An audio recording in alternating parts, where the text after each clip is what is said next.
इयत्ता 9वीं, विषय मराठी।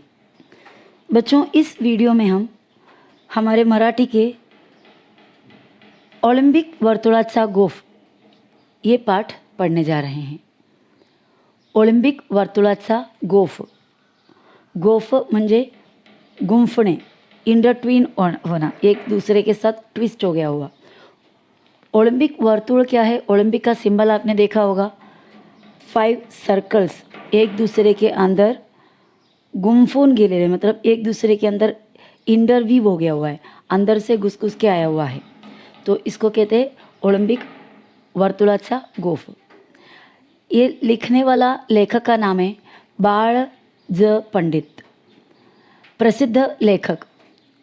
क्रिकेट सामन्याचे समालोचक, समालोचक मतलब कमेंडेटर, क्रिकेट कॉम्पिटिशन में कमेंट्री देने वाला। पहिले शतक, कुमारांचे खेळ, क्रिकेटमधील नवलकथा इत्यादि पुस्तकें प्रसिद्ध। इनका फेमस पुस्तकों का नाम है पहिले शतक, कुमारांचे खेळ, क्रिकेटमधील नवलकथा। ओलंपिक सामन्याची सुरुवात का व कशी झाली? सामना, सामना यानी कॉम्पिटिशन। ओलंपिक कॉम्पिटिशन का शुरुआत क्यों और कैसा हुआ? हे सामने भरवण्यामागील उद्दिष्टे कोणती? मतलब ऐसा एक कंपटीशन या ऐसा एक गेम्स अरेंज करने का पीछे क्या उद्देश्य है, क्या मतलब है, मकसद है। ओलंपिक वर्तुळाचा अर्थ काय? ये जो ओलंपिक सिंबल जो है सर्कल्स, इंटरट्विन्ड सर्कल्स, उसका अर्थ मतलब क्या है, या सर्वांचा आढावा प्रस्तुत पाठातून लेखकांनी घेतला आहे। इन सभी के आढावा यानी रिव्यू ये पाठ में लेखक ने दिखाया है। प्रस्तुत पाठातून जागतिक ओलंपिक क्रीडा स्पर्धांविषयीची माहिती दिली आहे। जागतिक यानी वर्ल्ड ओलंपिक क्रीडा स्पर्धांविषयी मतलब गेम्स कंपटीशन के बारे में माहिती दिली आहे, जानकारी दिया हुआ है। मनुष्याचा सर्वांगीण व्यक्तिमत्व विकासात क्रीडेचे महत्व अनन्यसाधारण आहे। इंसान का सभी किस्म के व्यक्तिमत्व पर्सनालिटी विकास डेवलपमेंट, पर्सनालिटी डेवलपमेंट में क्रीड़ा यानी स्पोर्ट्स का बहुत ही बड़ा महत्व है। अनन्य साधारण है मतलब बहुत ही रिमार्केबल महत्व है। सर्व स्तरांवर खेळले जाणारे क्रीडा सामने हे क्रीडा रसिकांचेच नव्हे तर जगभरातील क्रीडाप्रेमींचे लक्ष वेधून घेणारे ठरतात। पूरे सभी फील्ड में, स्तर यानी इधर फील्ड में खेले जाने वाले क्रीडा सामने, स्पोर्ट्स कॉम्पिटिशन्स, सिर्फ स्पोर्ट्स खेलने वाले या स्पोर्ट्समैन के ही नहीं, स्पोर्ट्स को पसंद करने वाले क्रीडा प्रेमी, स्पोर्ट्स को पसंद करने वाले यानी आस्वादक, उनका भी लक्ष्य वेधून घेणारे आहे, यानी पूरे ध्यान को अट्रैक्ट करने वाला है। संपूर्ण जगभरातील क्रीडा सामन्यात ओलंपिक क्रीडा सामन्यांना एक मानाचे स्थान आहे। पूरे वर्ल्ड भर में जितने भी स्पोर्ट्स कॉम्पिटिशन्स हैं उसमें ओलंपिक स्पोर्ट्स कॉम्पिटिशन में, ओलंपिक गेम्स का एक जगह ही बहुत ही इज्जतदार, बहुत ही रिस्पेक्टेबल जगह है। ओलंपिक 2020च्या विजयाचे उद्दिष्ट डोळ्यांसमोर ठेवून आपल्याला आवडणाऱ्या खेळावर लक्ष केंद्रित करून त्यात पारंगत होऊन आपल्या देशाला ओलंपिक विजयाचे मानकरी होण्यासाठी अधिकाधिक प्रयत्नशील राहूया। ये जो लिखा हुआ जो लेखन है 2020 के पहले से लिखा हुआ है। 2020 में ओलंपिक गेम्स होने वाला है, इसीलिए इन्होंने इस तरह लिखा था कि आने वाले 2020 के ओलंपिक गेम्स में हम क्या करेंगे, हमारा आंखों के सामने उसका बारे में सोचकर उसमें जीत पाने के बारे में सोचते हुए अपने अपने पसंदीदा खेल को उस पर पूरे कॉन्सनट्रेट करके उसमें एकदम पारंगत हो, यानी उसको उसमें बहुत ही अच्छा वेल वर्स्ड मतलब बहुत ही अच्छा खेल कर अपना देश को ओलंपिक विजय का मानकर यानी रिस्पेक्टेबल पोजीशन दिलाने का कोशिश हम करेंगे, ऐसा उन्होंने तब लिखे थे 2020 में होने वाले ओलंपिक गेम्स के बारे में सोचते हुए। इसलिए वो पैराग्राफ में इस तरह दिया है। ऑलिम्पिक गावाकडे आमची मोटार भरधाव वेगाने जात होती. भरधाव वेगाने मतलब बहुत ही फुल स्पीड में हमारी गाड़ी ओलंपिक गाव की तरफ जा रहे थे. गर्दी प्रचंड असली तरी रहदारीला अडचण मुळीच नव्हती, बिल्कुल नहीं था. गर्दी बहुत होने के बावजूद भी रहदारी ट्रैफिक का कोई रुकावटें नहीं थी. येण्या जाण्यासाठी वेगवेगळे रस्ते होते. आने और जाने वालों के लिए अलग अलग रास्ता था. खेळाचे मैदान जवळ येऊ लागले. हम जाते जाते खेल के मैदान पास आने लगे. तसे आमचे डोळे समोरील क्षितिजाकडे लागले. तभी हमारा आंखें सामने क्षितिज यानी होराइजन, आसमान और धरती जहाँ पर मिलता है ऐसा फील होने वाला जो इमेजिनरी लाइन उसके बोलते हैं क्षितिज. मतलब समझो कि एकदम सामने, हमारे आंखों के सामने जितना ज़मीन दिख रहा है उसके एकदम एंड में गया. खूपच उंच अशा स्तंभावर एक भला मोठा ध्वज फडफडत असलेला आम्हाला दिसला. खूपच उंच अशा एक स्तंभावर, बहुत ही ऊंचा एक स्तंभ यानी एक पिलर, उस पर एक भला मोटा बहुत ही बड़ा ध्वज फ्लैग फड़क रहा था. मतलब फड़फड़त असलेला दिसला, लहराते हुए हमें दिखाई दिया. ओलंपिक सामन्याचे ते स्वतंत्र निशान होते. ये ओलंपिक गेम्स का इंडिपेंडेंट सिंबल था या फ्लैग था, कोई देश का नहीं. ध्वजावरील पांढऱ्या शुभ्र पार्श्वभूमीवर लाल, पिवळ्या, निळ्या, हिरव्या व काळ्या रंगाची वर्तुळे एकमेकांत गुंफलेली होती. ध्वजावरील ध्वज के ऊपर पांढरा शुभ्र पार्श्वभूमि, पांढरा शुभ्र यानी एकदम प्योर वाइट पार्श्वभूमि बैकग्राउंड में, प्योर वाइट बैकग्राउंड पर लाल रेड, पिवळ्या येलो, नील्या ब्लू, हिरव्या हरा आणि काळ्या ब्लॅक रंगाची वर्तुळे सर्कल्स एकमेकांत गुंफलेली होती. एक दूसरे के अंदर घुसे हुए थे या ट्विस्ट हो गए थे. जणू याने मानो 5 मित्रच हातात हात घालून आपल्या मैत्रीची साक्ष जगाला देत होते. ये इन्वर्ट मतलब एक दूसरे के अंदर से ट्विस्ट हो गया हुआ ये वर्तुळ, ये सर्कल ऐसा बता रहा है मानो, या ये देखकर ऐसा लग रहा है मानो कि 5 दोस्त लोग एक दूसरे के हाथ में हाथ डालकर अपने दोस्ती का संदेश लोगों को दे रहा है. ही 5 वर्तुळे म्हणजे जगातील 5 खंड मतलब कॉन्टिनेंट. ये 5 सर्कल का मतलब होता है दुनिया का 5 कॉन्टिनेंट. आणि त्याची शुभ्र धवळ पार्श्वभूमी और उसका ये जो बैकग्राउंड है वाइट कलर का म्हणजे विशाल अंतराळ यानी स्काई, आसमान, विशाल आसमान, बड़ा आसमान. या ध्वजावर ओलंपिकचे ब्रीद वाक्य लिहिलेले आहे. ब्रीद वाक्य मतलब स्लोगन, मोटो. ओलंपिक मोटो इस पर लिखा हुआ है. क्या है ओलंपिक का स्लोगन, ओलंपिक का ब्रीद वाक्य? सिटियस ऑल्टियस फॉर्टियस म्हणजे गतिमानता, उच्चता, तेजस्विता. ये जो स्लोगन में लिखा हुआ वर्ड्स जो है सिटियस, ऑल्टियस और फॉर्टियस, इसका ये तीनों वर्ड जो है लैटिन लैंग्वेज का वर्ड्स है. सिटियस यानी फास्टर, ऑल्टियस यानी हायर और फॉर्टियस यानी स्ट्रॉन्गर. यहाँ पर मराठी में हमें मीनिंग दिया. उच्चता का मतलब होता है ऊंचा पे जाओ, ऊंचाई पे मतलब हाईएस्ट में जाते जाओ. गतिमानता मतलब डायनामिक या बहुत ही फास्ट, स्पीडी. और फॉर्टियस यानी तेजस्विता मतलब ग्लोरियस, यानी हमेशा आगे बढ़ते जाने का मैसेज दे रहा है ये ओलंपिक का ब्रीद वाक्य. प्रत्येक खिलाड़ूने जास्तीत जास्त गतिमान होण्याचा प्रयत्न केला पाहिजे. देखो ये दिया हुआ मैसेज है. हर एक खिलाड़ू यानी खिलाड़ी जास्त से जास्त, सबसे ज़्यादा, जितना हो सके उतना ज़्यादा गतिमान होण्याचा यानी स्पीडी बनने का कोशिश करो. अधिकाधिक उंची गाठण्याची शिकस्त केली पाहिजे. मतलब जितना हो सके उतना ऊंचा पोजीशन पाने का ट्रायल करना चाहिए. आणि बल संवर्धनासाठी जास्तीत जास्त श्रम केले पाहिजे.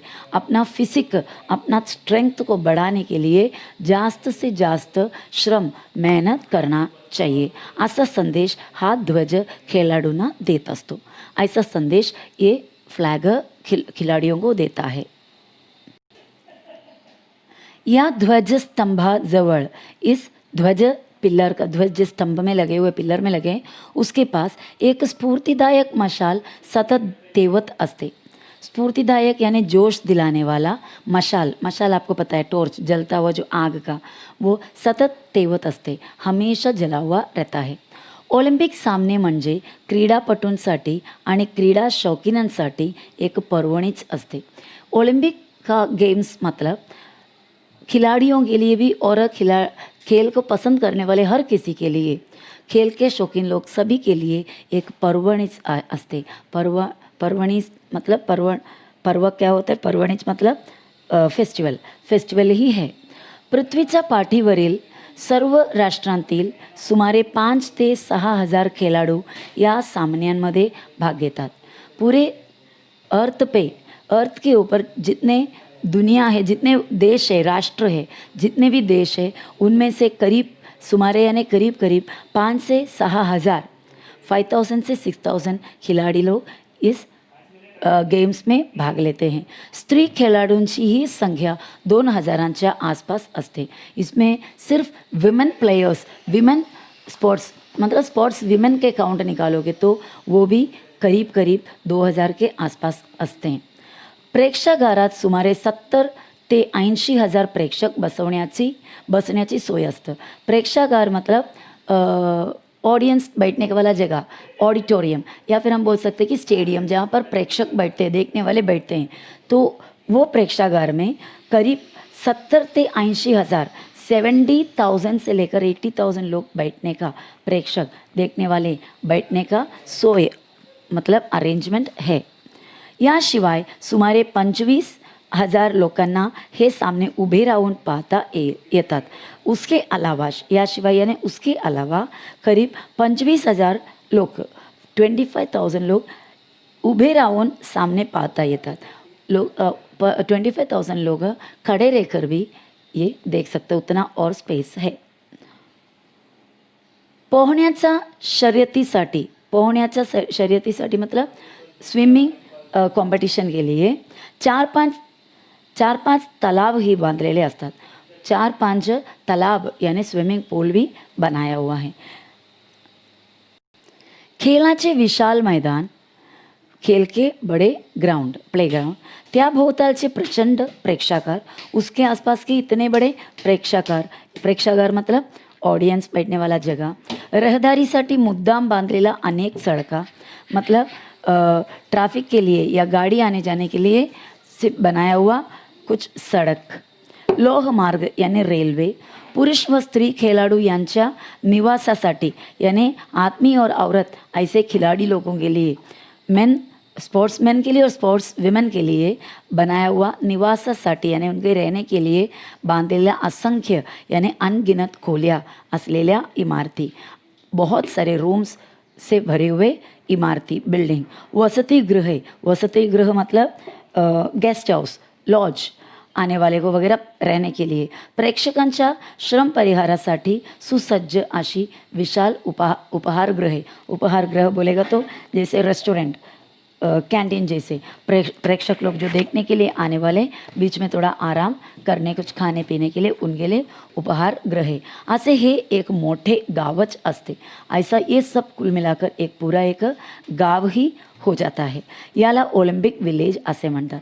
ऐसा जो जगह है ओलंपिक के लिए अरेंज किया हुआ उसे ओलंपिक विलेज कहते हैं. ओलंपिक विलेज बसवण्याची कल्पना ओलंपिक विलेज बसवण्याची कल्पना ईसवी सदी मतलब AD आफ्टर जीसस क्राइस्ट 1956 मध्ये मेलबोर्न येथे मांडण्यात आली. तो ऐसा एक ओलंपिक विलेज बनाने का आइडिया 56 में मेलबोर्न नाम का जगह में पहली बार ये आइडिया उधर शुरू किया. पहले ओलंपिक विलेज तितलेज और सबसे पहले का ओलंपिक विलेज मेलबोर्न में ही हुआ. ओलंपिक सामने दर 4 वर्षांनी होतात.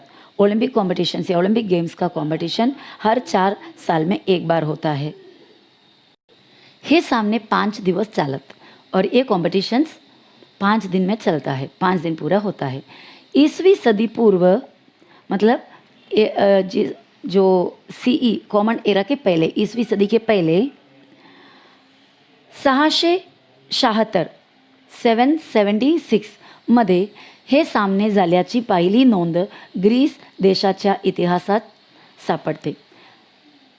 अभी का जो ओलंपिक गेम्स के अलावा कुछ BC before Christ 776 years before Christ ऐसा ग्रीस नाम का जगह में हुआ, ऐसा ग्रीस देश का इतिहास में हिस्ट्री में देखने को मिलता है. त्यावेळी स्पर्धेत यशस्वी होणाऱ्या खिलाड़ूंचा मतलब उस वक्त जो कंपटीशन में यशस्वी यानी जीतने वाले जो खिलाड़ी है उन्हें ओलिव वृक्षाच्या फांदीची माळ घालून ओलिव ट्री उसके पत्ते का उसके पत्ते का गार्लैंड माळ यानी गार्लैंड हार पहनाकर गौरव करण्यात येत असे. इज्जत करते हुए या फिर उनका सम्मान करता हुआ मतलब ऐसे करते थे, ऐसा हिस्ट्री में देखने को मिलता है. ग्रीस देशातील अनेक शहरे परस्परातील भेदभाव विसरून या यशस्वी स्पर्धकांचे प्रचंड स्वागत करत. तो वो ज़माने में बिफोर क्राइस्ट की बात है और काफ़ी मतलब 776 साल पहले.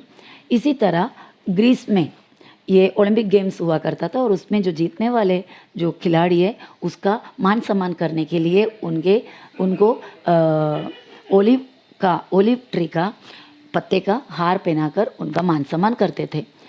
और ग्रीस में जितने भी देश थे, जितने भी सेपरेट देश थे, उधर के सभी लोग एक दूसरे के बीच में का भेदभाव या डिफरेंस वगैरह विसरून यानी भूल कर और ये फेमस स्पर्धे के लिए बहुत ही अच्छे सच्चे दिल से ये कॉम्पिटिशन का स्वागत करता था और ये कॉम्पिटिशन में भाग लेते थे. या सामन्यातील खेळाडूंना राष्ट्रीय सण समारंभाच्या वेळी मानाचे स्थान मिळत असे.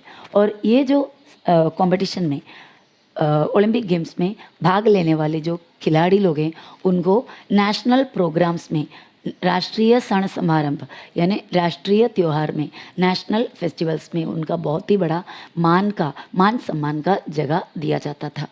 पुढे ग्रीक सत्तेचा रास झाला, पर आगे जाकर कुछ साल में ग्रीक सत्ता यानी ग्रीक का जो रूलिंग है उसका मतलब ग्रीक गवर्नमेंट का रास झाला मतलब रुइन हो गया, डिक्लाइन हो गया, नाश हो गया.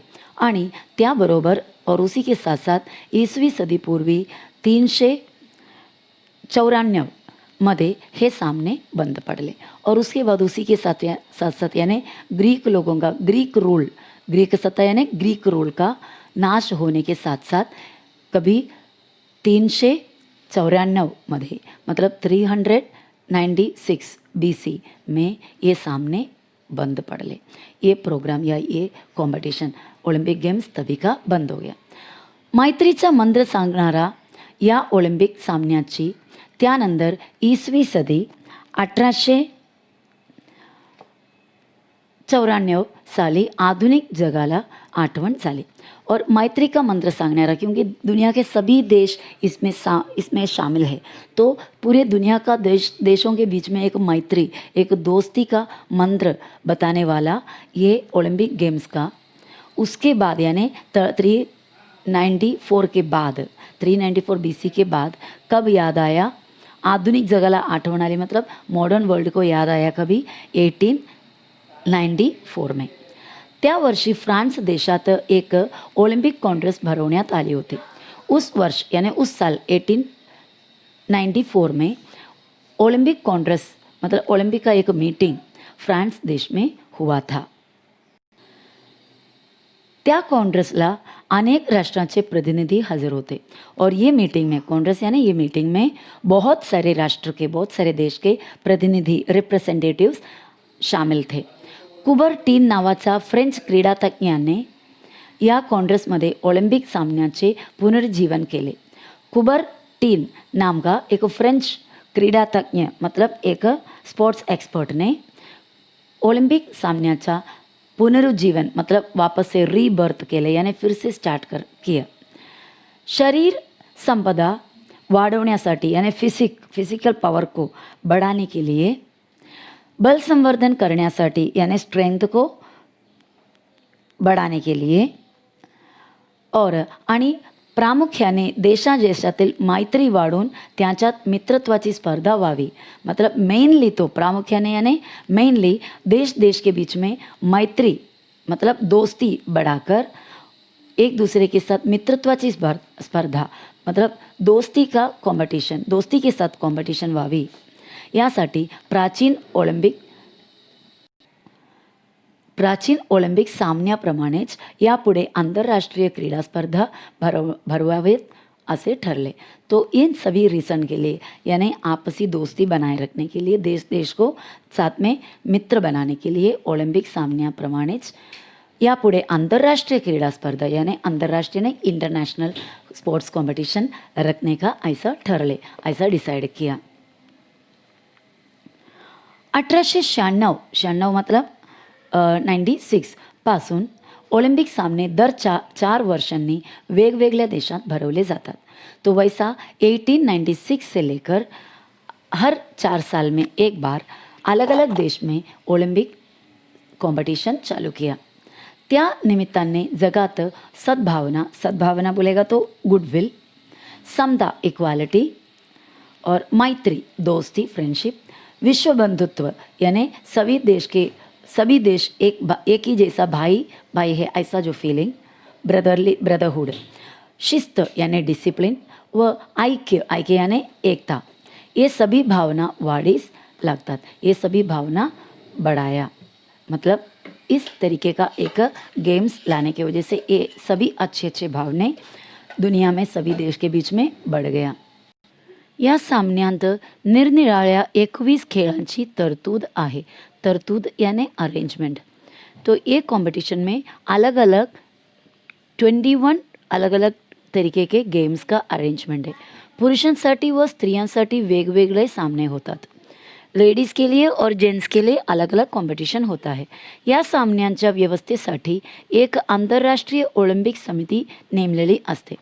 ये प्रोग्राम का ये गेम्स कंपटीशन का अरेंजमेंट के लिए एक मैनेजमेंट के लिए एक अंतर्राष्ट्रीय यानी इंटरनेशनल ओलंपिक समिती यानी कमिटी बनाया हुआ है. या स्पर्धात भाग घेणाऱ्या प्रत्येक देशाचे 1 ते 3 प्रतिनिधी या समितीत असतात. ये जो कमेटी है, ये जो अंतर्राष्ट्रीय ओलंपिक समिति, उसमें ये ओलंपिक में भाग लेने वाले हर एक देश के 1 से 3 प्रतिनिधी यानी रिप्रेझेंटेटिव्ह शामिल है. या समितीमध्ये खेळाची व्यवस्था त्या खेळांच्या आंतरराष्ट्रीय संघाकडे असते. तो ये समिति में जो कोई भी खेळांची व्यवस्था यानी जो कोई भी खेल का अरेंजमेंट है वही खेल के आंतरराष्ट्रीय संघाकडे मतलब इंटरनेशनल ग्रुप के पास रहता है. ओलंपिक सामन्यांसाठी लागणारा खर्च फारच मोठा असतो. हा सर्व पैसा स्पर्धक देश उभा करतात. और ये ओलंपिक सामने का जितने भी खर्चा है बहुत ही बड़ा अमाउंट होता है. ये अरेंजमेंट का सबका खर्चा ये कंपटीशन में भाग लेने वाले देश ये अरेंजमेंट या इसका पैसे का पूरा खर्चा उठाता है. क्रीडेच्या क्षेत्रात जातिभेद नाही, धर्मभेद नाही की वर्णभेद नाही. गेम्स के फील्ड में कोई जाति भेद नहीं है, ना कोई धर्म भेद है यानी अलग जाति का है, अलग धर्म का है या अलग रंग के यानी निग्रो गोरे ऐसा कुछ भी वर्णभेद नहीं. येथे सर्वांना समान संधी मिळते. यहाँ पर हर किसी को इक्वल मौका मिलता है. अमेरिकेतील जेसी ओवेन्स हा वंशाने आफ्रिकी खिलाड़ू, अमेरिका का जेसी ओवेन्स करके एक खिलाड़ी वंशाने या जन्म से वो अफ्रीकी खिलाड़ू है, अफ्रीकी यानी निग्रो प्लेयर है. इसका मतलब वो अफ्रीकन या निग्रो वंश में जन्म लिया हुआ एक व्यक्ति है जेसी ओवेन्स. 1956 मध्ये बर्लिनला झालेल्या ऑलिम्पिक स्पर्धेत त्याने 4 अजिंक्यपदे मिळवली. 1936 मतलब 1936 में बर्लिन नाम का जगह में जर्मनी, वहाँ पर हो गया हुआ ओलंपिक गेम्स में उन्होंने 4 बहुत ही इनविंसिबल या अजिंक्य, यानी वो जो पॉसिबल ही नहीं है, जीतना मुश्किल है, ऐसा 4 जीत उन्होंने जीता. इतकेच नव्हे तर त्या 4ही बाबतीत त्याने 9 उच्चांक प्रस्थापित केले. उच्चांक यानी रिकॉर्ड क्रिएट किया.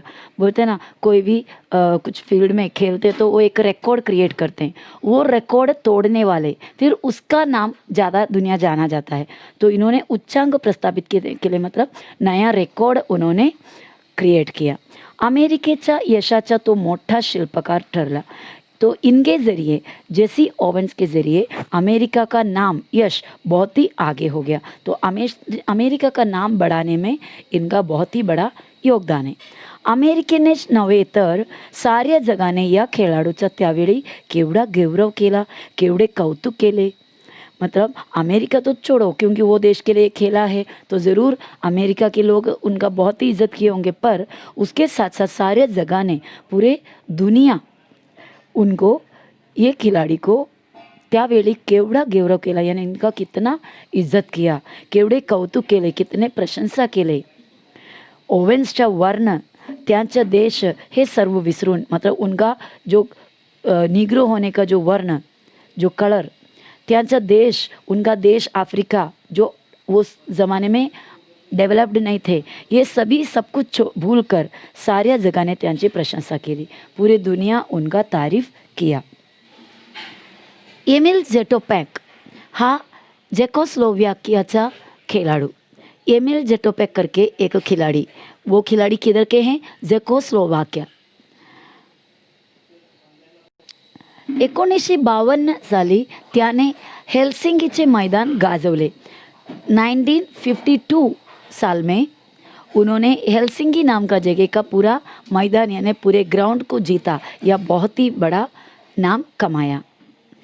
तेथे त्याने 5000 मीटर धावणे, 5000 मीटर का रनिंग व मॅरेथॉन या लांब पल्ल्याच्या शर्यतीत, मैराथन नाम का सबसे लंबा डिस्टेंस का पल्ल्याचा मतलब डिस्टेंस का शर्यतीत यानी कंपटीशन में नवीन विक्रम केले, नया रिकॉर्ड या नया जीत उन्होंने पाया व नवा इतिहास घडवला और नया हिस्ट्री क्रिएट किया. जगातील एक मानवी रेल्वे इंजिन अशी जेटोपॅकने ख्याति मिळवली.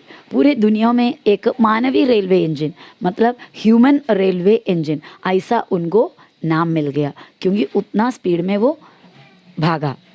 यामुळे जगातील सर्व लोकांना जेटोपॅकबद्दल तर अभिमान वाटलाच, और उस वजह से जेटोपैक के बारे में लोगों को, पूरे दुनिया को अभिमान या क्या बोलते प्राउड फील हुआ. पण त्याबरोबर जेकोस्लोवाकिया देश बदलही त्यांच्या मनात आदर निर्माण झाला. जेटोपैक तो नाम कमाया ही कमाया, लेकिन उनके वजह से वो देश, जिस देश के लिए वो लड़ा या खेला, उस देश का भी नाम बहुत ही ऊंचा हो गया. कौन सा देश? जेकोस्लोवाकिया. आफ्रिकेतील इथिओपियाचा अबेबे बिकिला या खेळाडूने तर अनवाणी पायाने मॅरेथॉन लांब पल्ल्याची शर्यत जिंकली. अफ्रीका का एक इथियोपिया नाम का एक जगह, अफ्रीका में इथियोपिया, वहाँ का अबेबे बिकला एक खिलाड़ी का नाम है. उन्होंने तो अनवाणी पायाने, अनवाणी मतलब बिन चप्पल के, बेयर फुटेड मैराथन का पूरा ये डिस्टेंस को जीता. एवढे मोठे अंदर त्याने 2 तास 15 मिनटात काटले. ये इतना बड़ा डिस्टेंस वो 2 घंटे 15 मिनट में कंप्लीट किया. फॅनी बँकर्स या स्त्री, फॅनी बँकर्स नाम का एक स्त्री खिलाड़ू ने, एक वुमन प्लेयर ने, तर उन्होंने क्या किया है, 1948 साली ओलंपिकचे मैदान दणाणून सोडले. मतलब 1948 में पूरे ओलंपिक का मैदान को पूरा जीत लिया. 100 व 200 मीटरच्या शर्यतीत प्रथम क्रमांक मिळवला. 100 मीटर का और 200 मीटर का जो रनिंग है उसमें उन्होंने फर्स्ट नंबर आया या फर्स्ट प्राइज जीता. भारताचे हॉकीच्या स्पर्धेत अनेक वर्षे अजिंक्यपद टिकवले. भारतने तो हॉकी का कंपटीशन में कई साल अजिंक्य पद टिकवले, यानी किसी और को जीतने दिया ही नहीं है. हमेशा बहुत साल लगातार भारत ये पद हॉकी का कंपटीशन में फर्स्ट प्राइज जीता. सुप्रसिद्ध भारतीय हॉकी खेळाडू ध्यानचंद यांचे नाव कित्येक वर्षे जगात सर्वांच्या जिभेवर नाचत होते. सुप्रसिद्ध यानी बहुत ही फेमस भारतीय हॉकी खिलाड़ी कौन है? ध्यानचंद. इनका ध्यानचंद का नाम कितने साल तक, शायद अभी तक भी, शायद ही नहीं अभी तक भी लोगों के ज़बान पर उनका नाम नाचता है या लोग इनका नाम लेते हैं. हॉकी का गेम का नाम लेते ही ध्यानचंद का नाम भी लेते हैं. ऑलिम्पिकच्या मैदानावर खेळाडू खेळत असतात तेव्हा खेळाडूंच्या पराक्रमाचा व प्रयत्नवादाचा संदेश देनारा ध्वज डावलाने फडकत असतो. जब ओलंपिक के मैदान पर खिलाड़ू खेलत असतात, खिलाड़ी लोग खेलते रहते, उस वक्त खिलाड़ूंना उनका पराक्रमाचा व प्रयत्नवादाचा संदेश देनारा, मतलब खिलाड़ियों का प्रयत्न का, कोशिश का, उनका पराक्रम का, उनका शूर वीरता का संदेश देते हुए बहुत ही ऊंचे एक स्तंभ पर क्या डोलते रहता है? ध्वज डौलाने फड़कत आहेत. मतलब बहुत ही शान से मतलब क्या बोलते हैं, लहराते रहता है. त्या ध्वजावरील 5 खंडाची 5 वर्तुळे और उस ध्वज पर, उस फ्लैग पर जो 5 वर्तुळे हैं, 5 सर्कल एक दूसरे से अंदर से जाता हुआ, ये 5 खंडाची यानी 5 कॉन्टिनेंट का व विश्व बंधुत्वाचा या दुनिया का भाईचारा का, वर्ल्ड ब्रदरहुड का संदेश जगाला देत असतात. सभी देश के वर्ल्ड के सभी देश एक दूसरे के भाई भाई है ये संदेश देता है. तर त्यांच्या शेजारीच और उसके बाजू में क्षुद्र विचाराचा अंधकार, मतलब बुरे विचार के, मतलब बहुत ही कम चौड़ा, मतलब विशाल मनस्थिति नहीं सा, बुरे विचारों का, बुरे सोच का जो अंधकार है, अंधेरा है, उसे गालवणारी यानी उसे निकालने वाला, मिटाने वाला ज्योत, रोशनी तेवत अस्ते, जलाते रहता है. मतलब एक तरफ विश्व बंधुत्व का संदेश देने वाला फ्लैग, ध्वज लहर रहा है, तो दूसरे तरफ पूरे बुरे विचारों को मिटाने वाले, बुरे सोच को मिटाने वाले एक ज्योत या एक मशाल जलते रहता है.